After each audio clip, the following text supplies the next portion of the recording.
Good morning. It is Monday, March 7th, so this is my third week of prep. I didn't video anything for the last couple of days because on Saturday my students had their violin recital.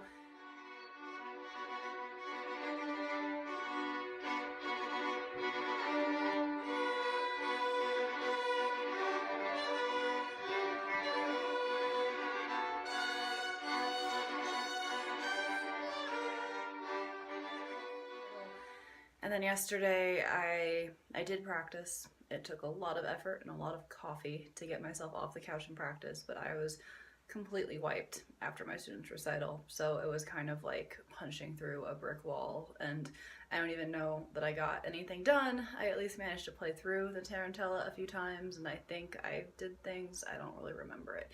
So anyway, last night I decided I needed help. So I went through some books that I have. One is The Violin Lesson by Simon Fisher. The other one is Basics by Simon Fisher.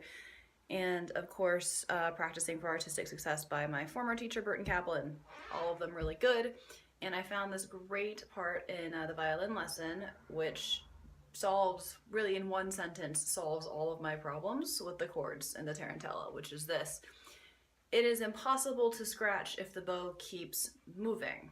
So one of my problems is that I'm doing these really fast retakes and playing chords, and it's crunchy and the sound isn't great. So I'm going to go through all of the chord passages in the Sarasate and make sure I'm using enough bow speed that it sounds good. This is a great practice strategy, by the way, is taking one technical type of feature, I guess.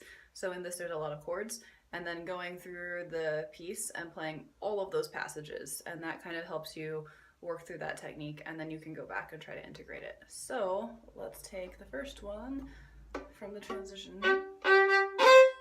Okay, so Fisher says begin by resting the bow at the middle of the three strings, so that's the A string. Keep the bow at the midpoint and push the middle string down with the bow hair until you see the hair touching the outer strings. Okay, without releasing, now move the bow at a medium speed. If the bow speed is too slow, it's easy to scratch. So let's play it faster.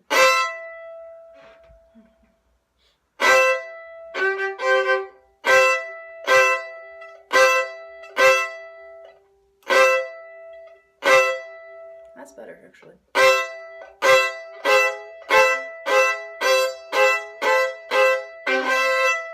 A little crunch there, and I felt my thumb grab too.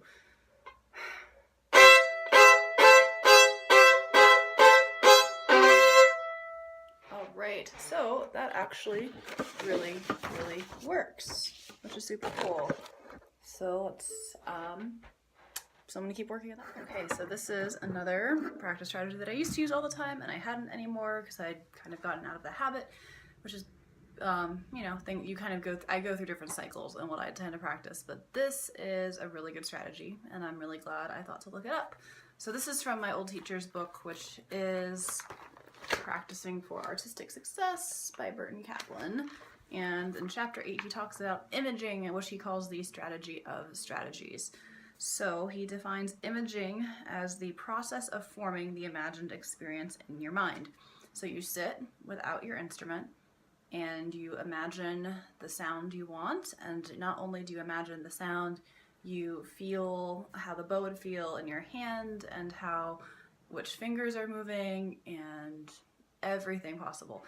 And it's really interesting. And he also recommends doing this with a metronome to make sure that you don't just so that your image is relating to time. So I'm going to do this experiment with the first part of the Sarasate. So this is just the very first phrase, the first two phrases.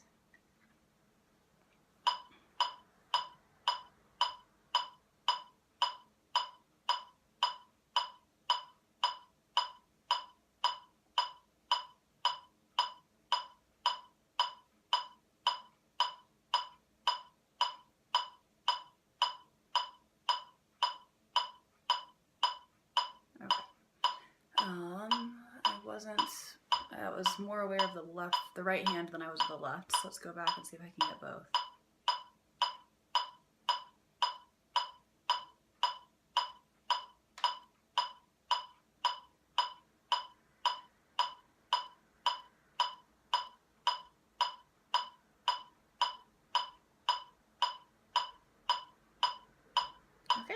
So now I'm going to play it and see what happens.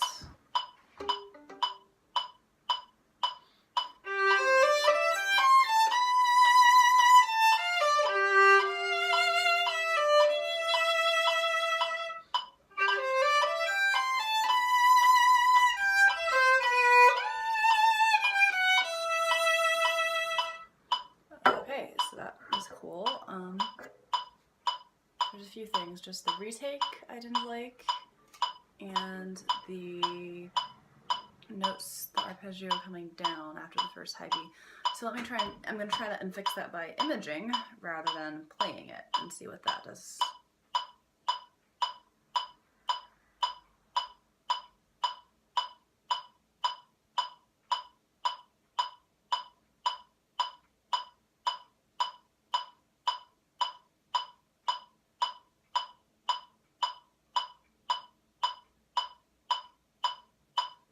Okay, I think that seemed okay, so let's see if it comes out that way.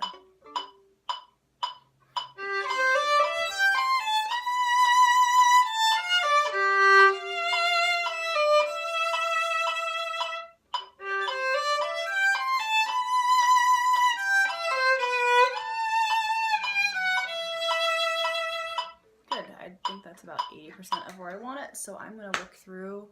We'll see how much of the piece I get through. The other thing about imaging is it's really mentally exhausting. So whereas you might be able to play through something, you know, with lots of repetitions for an hour, when you are actually working mentally in this way, at least for me, I get tired a lot easier and lose focus.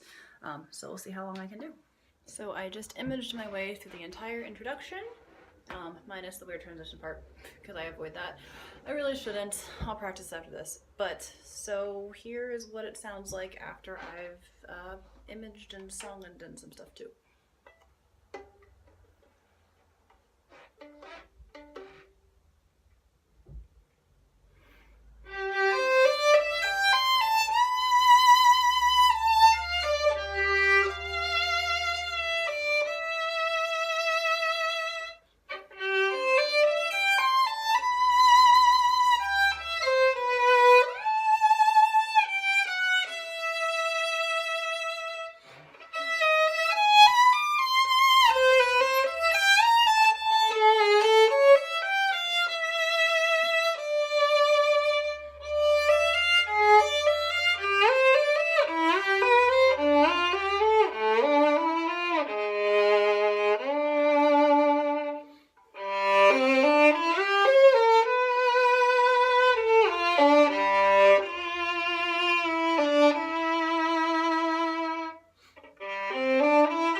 That's actually sounding really kind of nice.